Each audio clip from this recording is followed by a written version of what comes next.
Lionel Mauguin, bonsoir. Vous êtes journaliste à 60 millions de consommateurs et c'est vous qui avez réalisé cette étude de choc sur les frais bancaires. Puisque si on arrondit, pour un client lambda, il va payer en moyenne quoi, un peu plus de 30 € par mois de frais. Mais pour un client en difficulté, comme vous dites, alors là, on approche les 300 € de frais bancaires par an, quasiment 10 fois plus. Comment est-ce que vous avez obtenu ces chiffres chocs ? D'abord, une précision, il s'agit des frais bancaires pour incident de fonctionnement de compte. Hein. On parle des gens qui sont en difficulté et c'est précisément la méthode de l'étude. Hein. D'une part, nous avons travaillé avec l'Union nationale des associations familiales et en réalité, nous avons analysé les relevés de compte des personnes qui venaient les voir à leur permanence. Et d'autre part, nous avons fait un appel aux lecteurs de 60 millions de consommateurs pour qu'ils nous envoient leur relevé de compte. Et comme ça, on a ces deux chiffres. Alors, c'est quoi ces frais bancaires là, qui fait qu'à la fin, on se retrouve avec 300 €? Comment on peut arriver à ce chiffre? Eh bien, vous connaissez la mécanique. Hein. Évidemment, on n'a pas vraiment le droit de payer avec de l'argent qu'on n'a pas. Ouais. Donc, vous payez des agios. Ça, c'est pas remis en question, hein, qu'on soit très clair.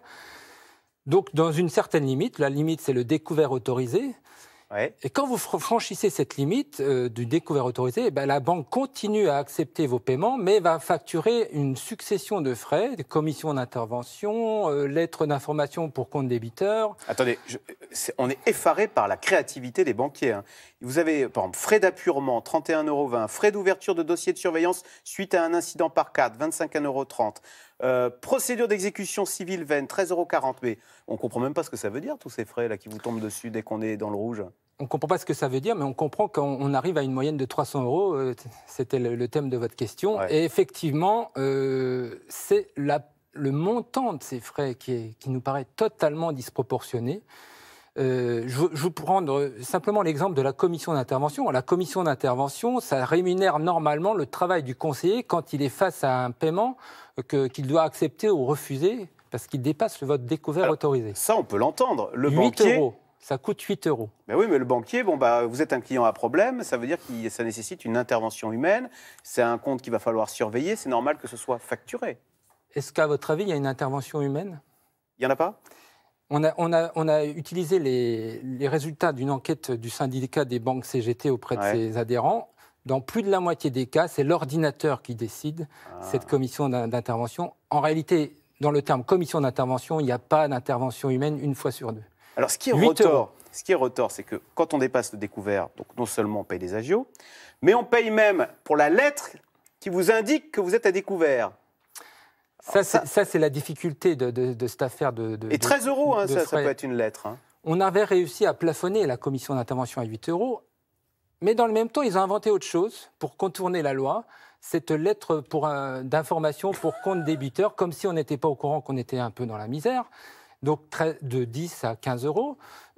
Et encore, après les commissions d'intervention, cette lettre-là, on passe aux frais de rejet de chèques impayés.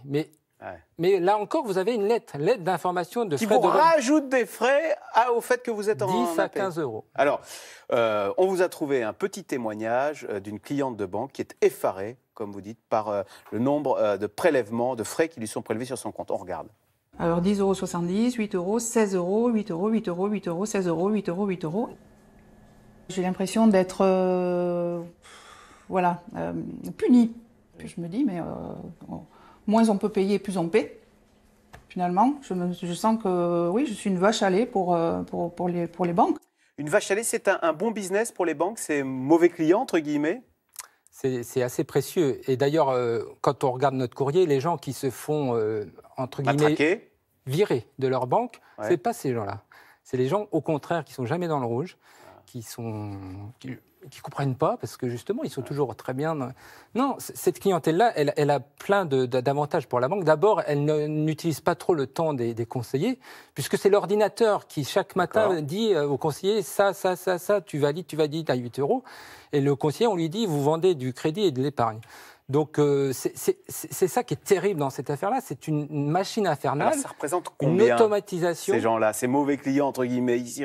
Maintenant, parce que vous donnez des chiffres. Vous dites qu'ils génèrent 4,9 milliards de bénéfices pour le système bancaire. 30 à 35% des revenus. Vous vous rendez compte de ces sommes? Effectivement, on a estimé, parce qu'on a fait tout un tas de recoupements, j'ai travaillé avec une économiste, Stéphanie Truquin, qui a rassemblé tout ce on savait sur la question de public. On a envoyé un questionnaire à toutes les banques pour qu'elles nous répondent. On a fait des recoupements et on aboutit effectivement à un chiffre d'affaires global uniquement sur ces frais d'incident de compte de 6,5 milliards avec un bénéfice net de 4,9 milliards. Alors, plusieurs solutions pour s'en sortir. D'abord, on peut changer de banque. D'autant, vous dites, il y en a qui sont plus... Les banques en ligne, elles sont quand même plus sages. Là, il y en a plein maintenant. Orange Bank qui est en train de se lancer, Hello Bank, Boursorama, le compte Nickel. Il est vrai que les banques en ligne ne s'adonnent pas à ce genre de frais punitifs, ça c'est juste. Mais quand vous êtes en grande difficulté, et quand vous êtes à la merci de ce que veut faire la banque, c'est même pas le banquier, eh bien vous n'êtes pas forcément dans un souci de faire jouer la concurrence, d'autant plus que ce qu'on remarque dans cette étude, c'est que les mêmes tarifs sont les mêmes partout. Partout, la commission d'intervention est 8 €, frais de rejet de chèque 50 €. Et là, il y a clairement un problème de concurrence, à part la Banque Postale qui est un peu moins chère. Lionel Mauguin, il existe une offre dite client fragile. Oui. Elle est très peu souscrite. Pourquoi ? C'est intéressant parce que c'était la réponse des banques à notre enquête. On propose systématiquement cette offre-là, donc tout va bien. Sauf que là encore, on s'est appuyé sur l'enquête qu'on a fait auprès des conseillers. Un tiers ne savent pas, ne la connaissent pas. Parce que là, le plafond, c'est 20 € par mois maximum, je crois. C'est 4 € pour la commission d'intervention et dans la limite de 10 par an. Ils ne la connaissent pas. Pourquoi ? Non, ils ne la connaissent pas parce que la fédération bancaire dit qu'elle a envoyé des millions de courriers, mais que les gens ne veulent pas y souscrire. Ce que je veux dire par là, c'est que l'Union nationale... Non, clairement, elle n'est pas proposée en agence. Elle n'est pas proposée en agence. D'accord. Il y a 47% des conseillers qui ne sont même pas formés à cette... Donc, non, ça ne fonctionne pas. Et on comprend pourquoi. C'est tellement rémunérateur. Tellement juteux. Les conséquences, quand on est rentré dans cette spirale-là qui vous fait basculer dans la pauvreté, en fait, la présidente de l'Union nationale des associations familiales dit, en plus, ça vous casse le moral. C'est très humiliant d'avoir des problèmes avec sa banque. De qui on parle ? On parle de gens qui sont en difficulté financière. Ce n'est pas les plus fragiles. C'est des gens, en moyenne, les plus impactés. Ils gagnent 2 000 €. Ils sont salariés du privé, du public. Ce sont des retraités aussi. Et ils sont dans une mauvaise passe financière suite à un accident de la vie, par exemple une séparation. Et donc, c'est ces gens-là qui se font vraiment tondre par leur banque.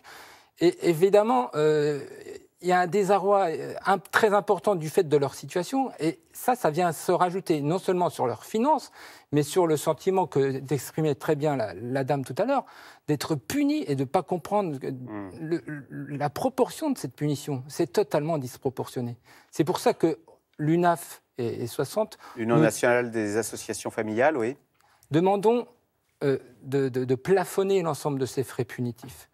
Pour arrêter cette infernale mécanique qui ne fait qu'enfoncer les gens en difficulté. Est-ce qu'on peut appeler son conseiller bancaire pour essayer de négocier, dire il y a quand même de l'abus là, vous pouvez pas... Oui, ça marche là ? Oui, vous pouvez l'appeler, mais ce que nous disent les conseillers, c'est qu'ils ont eu des consignes pour restreindre les extournes, comme on dit dans le jargon financier, c'est-à-dire les remboursements de frais.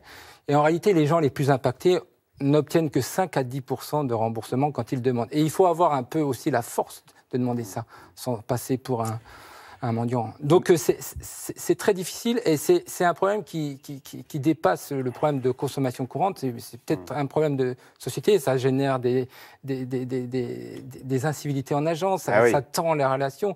Près de 9 conseillers sur 10 se plaignent du montant de ces frais parce que ils en prennent plein la figure quand ils rencontrent les gens en grande difficulté qui ne comprennent pas le montant de ces frais. Écoutez, on peut lire votre enquête passionnante. Banque, elle matraque les clients en difficulté. C'est dans le numéro de ce mois-ci de 60 millions de consommateurs. Enfin, le numéro qui vient de paraître de 60 millions de consommateurs. Merci beaucoup, Lionel Mauguin. Merci. Vous restez avec nous tout de suite. C'est dans l'air. Bruce Toussaint qui revient sur la crise en Catalogne qui évolue d'heure en heure. On semble avoir atteint un point de non-retour avec Barcelone qui exige maintenant l'indépendance pure et simple. C'est tout de suite. C'est dans l'air. Bruce Toussaint.